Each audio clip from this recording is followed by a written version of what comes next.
Hello everyone, welcome to this video. In this video, we are going to explore integration of trigonometric functions. First, we have the list of formulas here. We must have clear idea of these formulas before we begin the examples. The first one, integration of sine x is negative cosine x plus the constant of integration. Integration of cosine x is sine x plus the constant of integration. Integration of tangent x is the natural log of absolute value of secant x plus the constant of integration. Fourth formula, integration of cotangent x with respect to x is the natural log of absolute value of sine x plus c, the constant of integration. Number 5, integration of secant x is equal to the natural log of absolute value of secant x plus tangent x plus the constant of integration. And the last formula is integration of cosecant x with respect to x is negative natural log of the absolute value of cosecant x plus cotangent x plus c. So these are just the formulas that we'll be using. Now let's take some example and use these formulas. Example, evaluate the following integrals. So here I have two questions, A and B. I'm going to work on part A.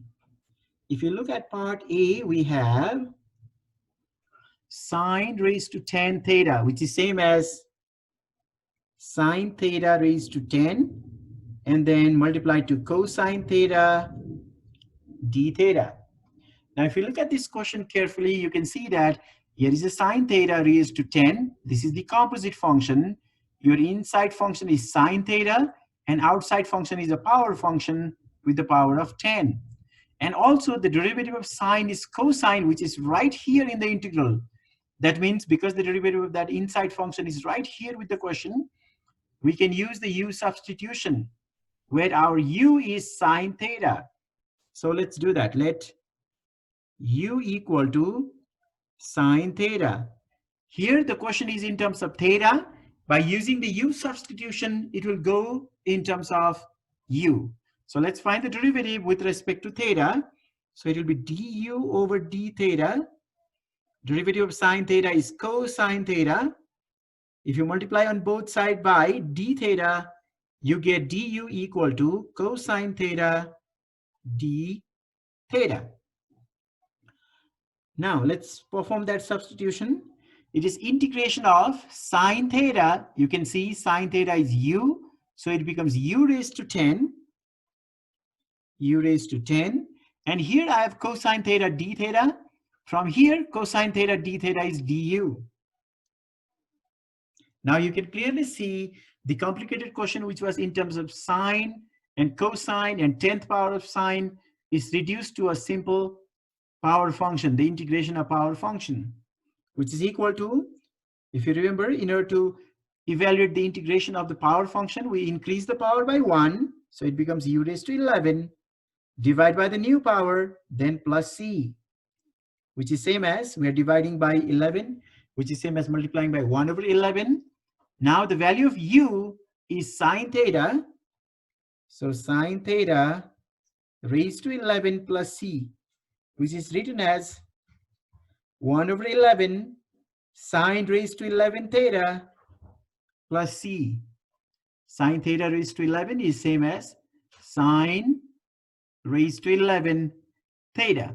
So that is the integration of the integral given here in part A. Now let's work on B.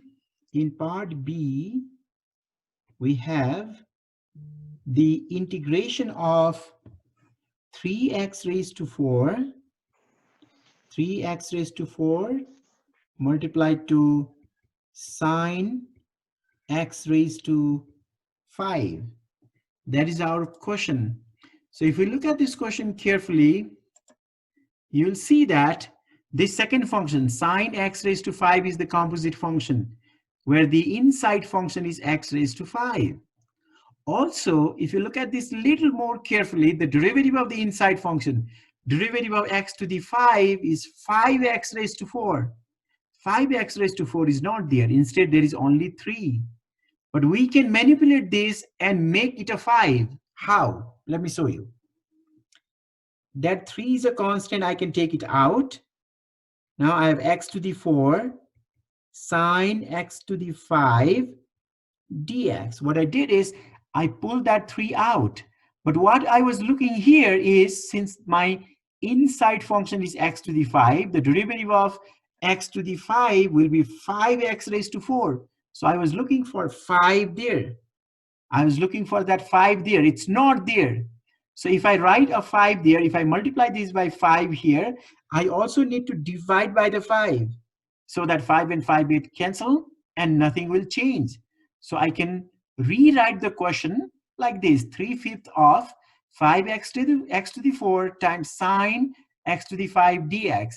Because by doing this, I can use the u substitution. I can consider u as x to the 5, so that the derivative of x to the 5, which is 5x to the 4, is here with that integral. Now, let's consider this inside function as u. So let's write, let u equal to x to the 5. Now you can find the derivative of u with respect to x. So du over dx is equal to 5x to the 4. Now if you multiply on both sides by dx, you get du equal to 5x to the 4 dx. Now we can perform that substitution here. You have 3 over 5 as a constant, which is outside. So let's write that as it is, 3 over 5. Then integration of this one, sine x to the 5. X to the 5 is u. So sine x to the 5 is sine u. That is sine u. And then we have 5x to the 4 dx. Here is 5x to the 4, here is dx. But 5x to the 4 times dx is du. That is du. So we change the integral in this format. It will be 3/5 sine u du. Now here we can perform the integration easily. So 3/5 as it is. 3/5 as it is.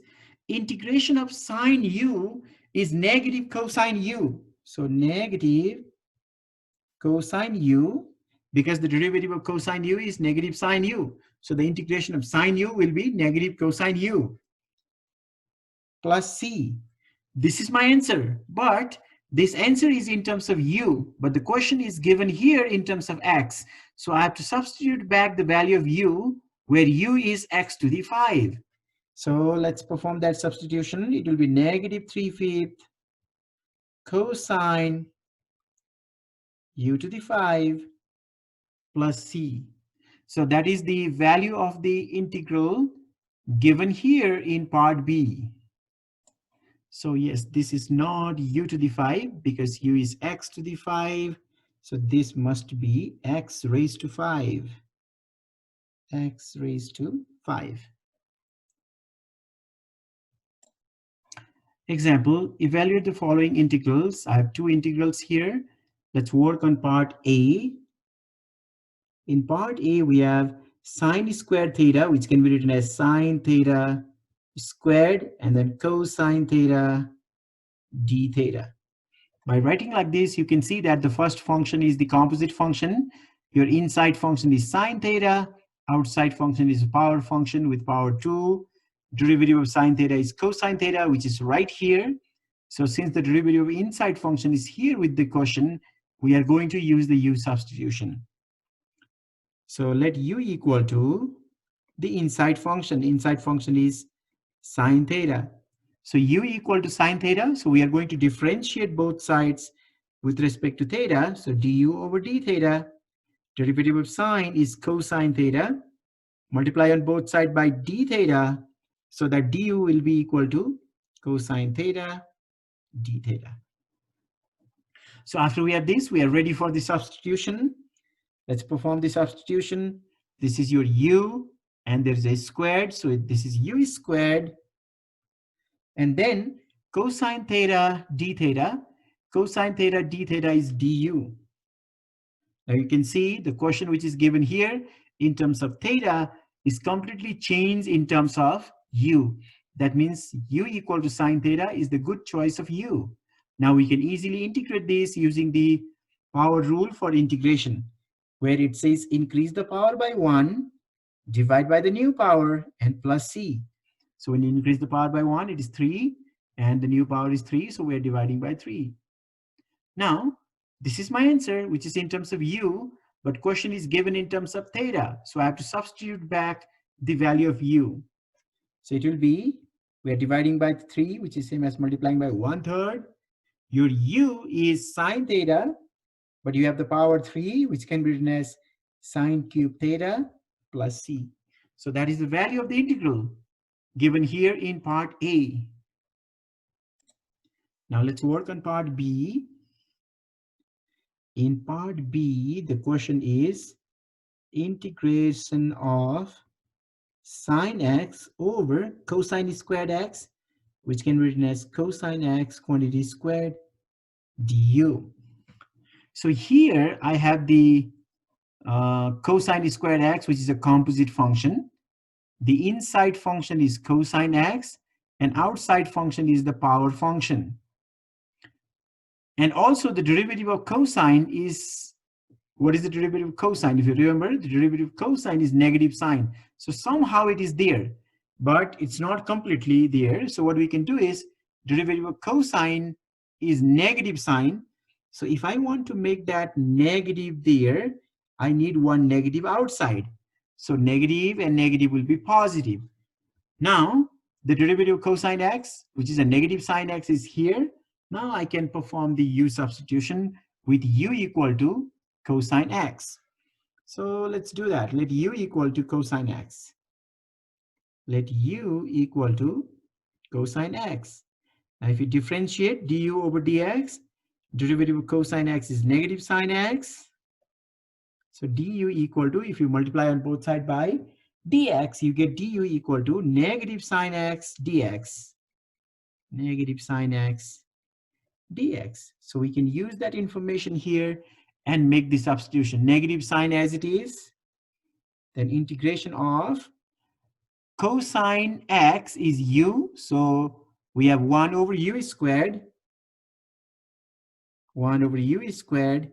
Then you have negative sine x dx. This is dx.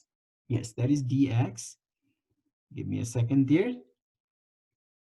So negative sine x dx is du. So now here I can write du,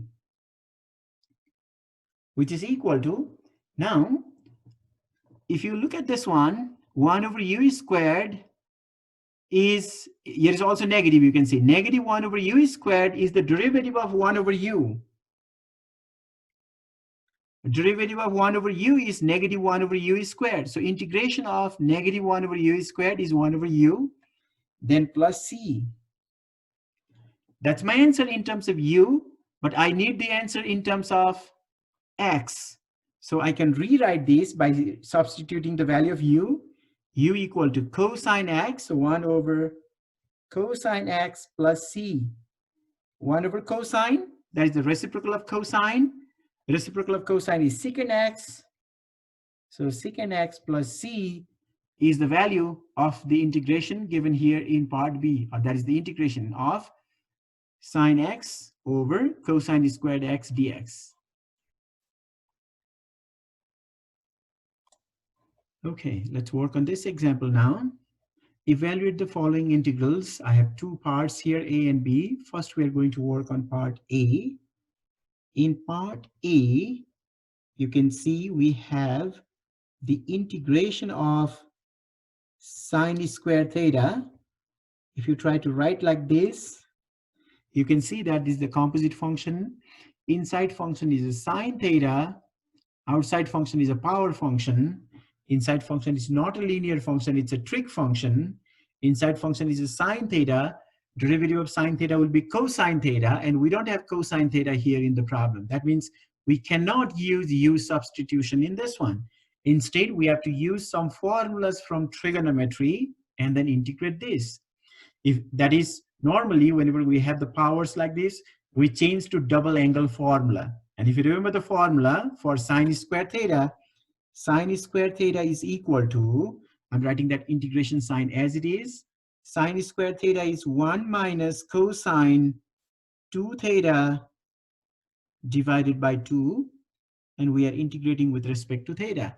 So that is the double angle formula that we know from our trig class. Sine square theta is 1 minus cosine 2 theta over 2. Now I'm going to take this 2 outside. 2 is in the denominator. It's a constant. So I'm going to pull it out. So it will be half. Then integration of 1 minus cosine 2 theta d theta. Half as it is. Let's integrate this one now. Integration of 1 with respect to theta. Whenever you integrate a constant with respect to any variable, the constant get multiplied with the variable. So it will be 1 times theta, which is equal to theta. The reason is simple.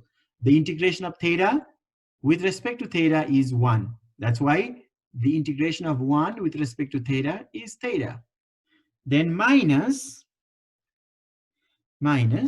Now we need to integrate the cosine. We know that the derivative of sine is cosine. So integration of cosine will be sine. It will be sine. Our angle is 2 theta, not theta. So this inside function is a linear function. So whenever your inside function is a linear function, we divide by the derivative of inside function. The derivative of 2 theta is 2. So we divide by 2. And then plus c. Now let's simplify this one. If you distribute this half times theta is half theta, then minus half multiplied to, we have 2 in the denominator, that's also half. So half times half is 1/4. 1/4 sine 2 theta plus c. So that is the value of the integral given here in part A.